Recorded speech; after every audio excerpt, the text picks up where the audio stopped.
were told, "You have been set free," they began running to the slave quarter huts, praying, singing, and dancing with glee.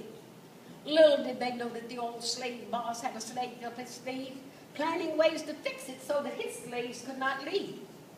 Told them they could stay on and work the plantation, and he would give them a little pay. And so when they were ready to leave, they would have a little money to start out on their way. They said, "Thank you, boss. We'll stay and work for a while." When time came for the slaves to ask for their money so that they could move on, the old slave boss said, "You owe me this money for giving you food and a place to call home." Holding on to each other and praying to God that everything would be all right, knowing that their exit would be in the middle of the dark and lonely night. Yes, some were killed, and some made it through. This was the beginning of the movement to make life better for me and you. There's so much more to this story to be told about our ancestors being stolen from their African homes with nothing to claim as their very own. They were brought over on an old slave ship to work for free, shackled in chains, laying in their own body waste, beaten with whips, with no one to listen to their plea. Our Negro women were worked in the fields and in the homes, not a moment to call her very own.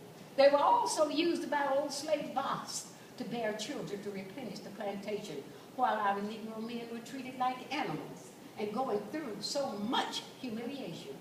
Through prayer and trust in God, they never lost their faith, knowing that there was hope for the future as they ran this race.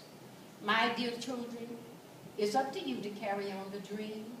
Strive for excellence by getting a good education, because one day you will be leaders of this great nation. Dancing and sports, yes, they're fine, but what's most important is to develop your minds. Education and common sense are the keys to success. Please, my dear children, never settle for less. Hold your heads up and hold them high. Even though there may be days of hardship and suffering, remember, it's all right to cry.